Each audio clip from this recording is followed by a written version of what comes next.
জনপ্রিয় নায়ক সালমান শাহ মামলার তার সাবেক স্ত্রী সামিরা হককে হযরত শাহজালাল আন্তর্জাতিক বিমানবন্দর থেকে আটক করা হয়েছে। ভাটেরা থানা হয়ে ডিবি কার্যালয়ে নেওয়া হয়। খলনায়ক ডনের দেওয়া তথ্যের ভিত্তিতে কিন্তু সালমান শাহ মামলার প্রধান আসামি সামিরা হককে গ্রেফতার করেছে ডিবি পুলিশ। চিত্রনায়ক সালমান শাহ মামলায় সালমান শাহর সাবেক স্ত্রী সামিরাকে গ্রেফতার করেছে পুলিশ। চিত্রনায়ক সালমান হত্যায় নতুন মোড়, রিমান্ডে ডন দিয়েছে ভয়ানক তথ্য, ফেসে যাচ্ছে মেশা সওদাগর সহ ডিপজল। এবার হঠাৎ করেই ৩০ বছর আগে সালমান শাহর কল রেকর্ড ফাঁস, বেরিয়ে এসেছে ভয়ানক চাঞ্চল্যকর তথ্য।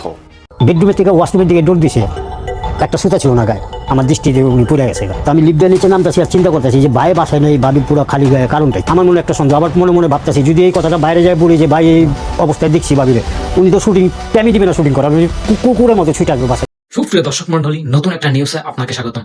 বর্তমান রাজনীতি আলোচনার প্রেক্ষাপটে বেশ কয়েকটি গুরুত্বপূর্ণ ভিডিও নিয়ে আজকের এই ভিডিওটা আমরা সাজিয়েছি, যা আপনারা ভিডিওর শুরুতেই দেখে বুঝতে পারছেন। তাহলে চলুন আমরা কথা না বাড়িয়ে সেই সম্পূর্ণ বিস্তারিত আলোচনা ভিডিওটি দেখে আসি। তার আগে আপনাদের প্রতি আমাদের একটা ছোট্ট রিকোয়েস্ট, যারা আমাদের চ্যানেল এখন নতুন, চ্যানেলটা সাবস্ক্রাইব করে লাইক করে শেয়ার করে আমাদের সাথে থাকুন। অবশ্যই সম্পূর্ণ ভিডিওটি দেখে আপনার মূল্যবান মন্তব্য কমেন্টে জানাবেন। দীর্ঘ ৩ দশকের জল্পনা কল্পনার অবসান ঘটিয়ে অবশেষে নতুন এক আইনি লড়াইয়ের মুখোমুখি জনপ্রিয় চিত্রনায়ক সালমান শাহর মৃত্যু রহস্য। ঢাকাই চলচ্চিত্রের এই অমর নায়কের প্রয়াণের দীর্ঘ ২৯ বছর পর আদালতের নির্দেশে দায়ের করা মামলার এজাহার প্রকাশ পাওয়ার পর দেশজুড়ে তোলপাড় সৃষ্টি হয়েছে। তদন্তকারী সংস্থা সিআইডির হাত ধরে এবার উঠে এসেছে গা শিউরে ওঠা সব নতুন তথ্য, যেখানে নাম জড়িয়েছে চলচ্চিত্র জগতের প্রভাবশালী ব্যক্তিসহ সালমানের প্রাক্তন স্ত্রী সামিরা হকের। মামলাটিকে একটি অত্যন্ত সুপরিকল্পিত কাণ্ড হিসেবে দাবি করে সালমানের পরিবার যে এজাহার দায়ের করেছে, তাতে পরিষ্কারভাবে উল্লেখ করা হয়েছে একটি গোপন মিশনের কথা। এজাহারের দাবি অনুযায়ী সালমান শাহকে পৃথিবী থেকে চিরতরে সরিয়ে দিতে আসামিরা পূর্ব পরিকল্পিতভাবে ১২ লাখ টাকার একটি বিশাল অঙ্কের খুনের চুক্তি বা মিশন হাতে নিয়েছিল, যা এই পুরো মামলাকে এক অন্ধকার ষড়যন্ত্রের দিকে নির্দেশ করে। মামলার এজাহারে ১৯৯৬ সালের সেই অভিশপ্ত ৬ সেপ্টেম্বর সকালের ঘটনার এক রোমহর্ষক বিবরণ দিয়ে বলা হয়েছে, ঘটনার দিন প্রথমে সালমানের পরিবার তার সাথে দেখা করতে গেলে স্ত্রী সামিরা এবং গৃহকর্মী আবুল জানান সালমান ঘুমাচ্ছেন। তখন তারা দেখা না করেই চলে যান, কিন্তু পরবর্তীতে একটি রহস্যজনক ফোন পেয়ে সালমানের মা নীলা চৌধুরী দ্রুত ছেলের নিউ স্কাটনের ফ্ল্যাটে ছুটে যান। সেখানে গিয়ে ঘরে প্রবেশ করতেই তিনি দেখতে পান এক অস্বাভাবিক ও অদ্ভুত পরিস্থিতি, যেখানে পাশের কক্ষে সামিরার আত্মীয় রাবেয়া সুলতানা রুবি বসে আছেন এবং কয়েকজন অপরিচিত নারী অচেতন সালমানের হাত পা মালিশ করছেন। সে সময় সালমানের গলায় গভীর রশিদ দাগ এবং হাত পা নীল হয়েছিল। এ দৃশ্য দেখে সালমানের মা নীলা চৌধুরী যখন চিৎকার করে উনাকে দ্রুত হাসপাতালে নেওয়ার তাগিদ দেন, তখন সামিরার পরিচিত উপস্থিত আসামি পক্ষের একজন চিৎকার করে বলেন, তুমি আমার বাড়ি থেকে বের হও, এবং তারা তাকে হাসপাতালে নিতে বাধা দেওয়ারও চেষ্টা করে। পরবর্তীতে সালমানের বাবা মা সালমানকে দ্রুত হাসপাতালে নিয়ে যান। এই সুপরিকল্পিত কাণ্ডে প্রাক্তন স্ত্রী সামিরা হক ছাড়াও প্রধান আসামি হিসেবে নাম এসেছে চলচ্চিত্র প্রযোজক আজিজ মোহাম্মদ ভাই, সামিরার মা লতিফা হক লুসি এবং সালমানের এক সময়ের ঘনিষ্ঠ বন্ধু ও খল অভিনেতা আশরাফুল হক ডন সহ মোট ১১ জনের।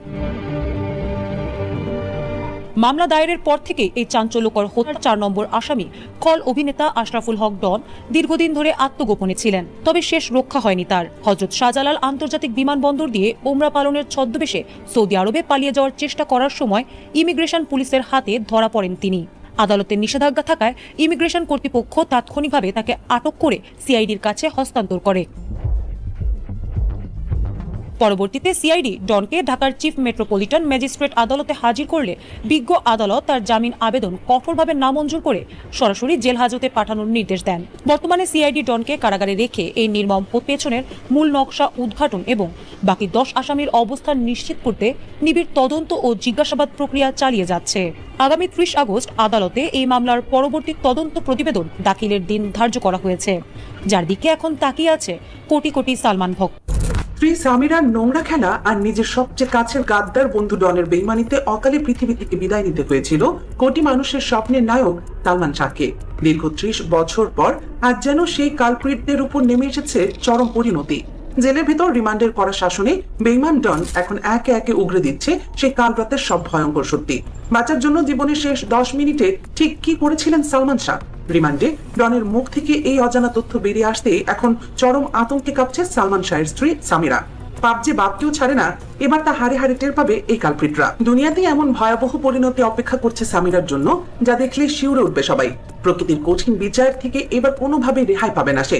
আশরাফুল হক ডন এক সময়কার রূপালী পর্দার নাম করা ভিলেন, কিন্তু বাস্তবের জীবনেও বন্ধুত্বের আড়ালে সে যে এত বড় এক নিখুঁত অভিনেতা এবং ষড়যন্ত্রকারী তা কে জানতো।